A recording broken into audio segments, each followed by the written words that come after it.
For this sermon, you might want to have handy the images on page 5 in your bulletins. On October 13, 1860, a man with a camera climbed into the basket of a hot air balloon, sailed over Boston, and while just 2,000 feet above the city, snapped a picture. That picture, taken 159 years ago today, is the oldest aerial photograph of any city on Earth. And in its day, in 1860, the photo was a revelation. A God's eye view, a never-before-seen perspective, showing us a little cramped but neatly laid out. If you look carefully at the picture, you can make out the Old South Meeting House, our former home, and the old Trinity Church, which burned in the Great Fire of 1872. You can see windows, chimneys, and skylights in bewildering numbers. You can see Washington Street slanting across the picture as a narrow cleft, and see how Milk Street winds like the old cowpath it was, leading from the meeting house up Milk Street to the wharf, where on a certain December night, ships were boarded, tea dumped into the harbor, and a revolution ignited. What you can't see in the photograph is the city's social stratification in 1860. Irish immigrant versus Boston Brahmin. What you can't see is the bleakest, most painful poverty set against untold wealth. What you can't see in the picture is that we are in that moment on the very brink of a great civil war. What you can't see is the roiling anguish over slavery and economic disparity playing out on the streets, in homes, in churches, in courts of law, and seats of power. What that picture doesn't reveal or even hint at are the hard, sharp divisions between Catholic and Protestant, citizen and immigrant, landowner and tenement dweller. What you can't see is the inside of Tremont Temple, pictured in the lower picture, the night of the expulsion of abolitionists. Now, our Bible is not of one mind about cities. On the one hand, cities are hothouses of prodigious sin, concentrations, and let me list them for you biblically, of paganism, violence, idolatry, corruption, oppression, materialism, and greed. Nineveh is reviled as, quote, a city of blood and full of lies. Jerusalem is called a harlot. Babylon, a home of demons and haunt for evil spirits. It is upon the cities of Sodom and Gomorrah that for their sin, God rains down upon them sulfur. It was upon the cities of Bethsaida and Chorazin that Jesus pronounced, woe. On the other hand, biblically speaking, cities represent microcosms of God's redemptive plan. Every city represents the possibility of redemption. Every city represents the possibility of we humans getting it right, getting along, providing services for all. Every city represents the possibility of the institutionalization of real justice and the institutionalization of real compassion, of social, economic, and government order that benefits all and privileges no one group above the others. Thus, God sends Jonah to save Nineveh, that great city. Thus, the exiles who find themselves in Babylon through no fault of their own are instructed by God to seek the welfare of the city, to pray to the Lord for Babylon. Thus, Jesus' entire 3-year ministry is one long pilgrimage, always aiming toward the city of Jerusalem. A pilgrimage that carries him through countryside and village and town, but always aimed toward Jerusalem. And thus does Jesus weep over it when he arrives, weeps as would a parent over a wayward child, a child loved and beloved, but naughty.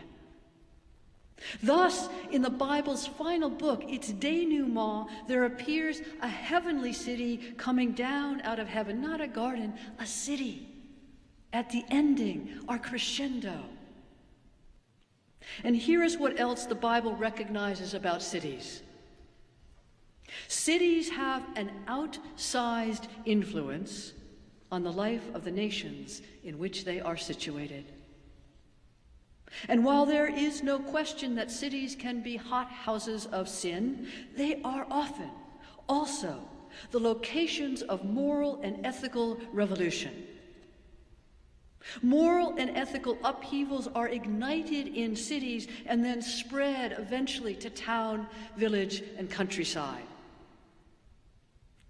Similarly, while cities can be locations of great sin, they can also be the locus of the greatest progress, where the arts and the sciences flourish, where movements of reform and moral accountability find purchase. We can regret the other image, the lower image on page 5, the expulsion of abolitionists, white and black, from Tremont Temple in 1860. But that painful incident was in fact a sign of progress in its day. Progress was being made on abolition, and it was happening in the city, in this city. Old South Church has always been an urban church. It's in our heritage, our DNA. It is our calling. Even in our earliest days, though Boston was no city in 1669, we planted ourselves in the midst of the densest population at the time. We've always been in the thick of things. Which begs the question, what is defining for us about being an urban church? How does our urban location inform our work, our ministry, our mission, and not least our theology? What does God expect of us, of Old South Church, located as we are in the heart of this city? I have some answers. First, we are to call out the city's sins. When necessary, call it out for rapacious materialism, greed, lack of compassion for the poorest of the poor. Call it out for unaffordable housing and faulty public transportation and redlining and redistricting.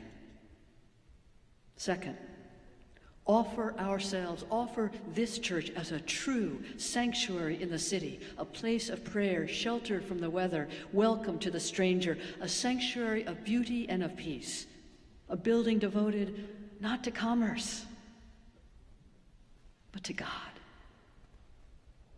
Third, we are to give witness to God's good news no matter the bad news of the world.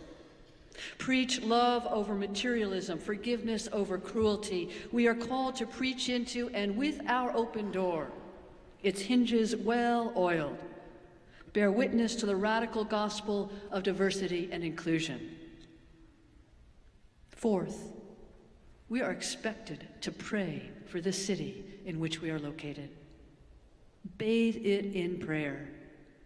Pray that the city might live up to its promise to be a haven for all. Fifth, the church is always called to individual and corporate acts of compassion in the city, addressing material needs, welcoming the stranger, visiting the prisoner. And finally, we are in fact called to ministries of political engagement, public policy advocacy, and community involvement. After all, this isn't just any city, this is a capital city. And right now, right here in this location, we are but 1.4 miles from City Hall and 1.1 miles from the Massachusetts State House. How can we not? How can we not, in good conscience, but bring our discipleship to bear upon our citizenship? How can we not but speak up, act out on behalf of the most vulnerable, including a vulnerable and fragile creation? Our Bible, it opens in a garden. It opens up in a beautiful and lush garden, but it culminates in a city. It opens onto a garden paradise, but it comes to fruition, reaches its grand crescendo in a city, the New Jerusalem. And John, the author of the book of Revelation, of that final image and revelation of the final city, John is taken up to a high mountain where he can look down upon the New Jerusalem. It is a view not unlike the 1860 God's Eye view of Boston. There's a difference, though. The city John is made to see is redeemed and gleaming in every way. There is no violence there, no injustice. Its gates are never shut. And there is nothing within it that is shameful, deceitful, or impure. Old South Church in Boston, it is toward this, a redeemed city. It is toward this and nothing less that the church can and must always bear witness. Somebody say amen.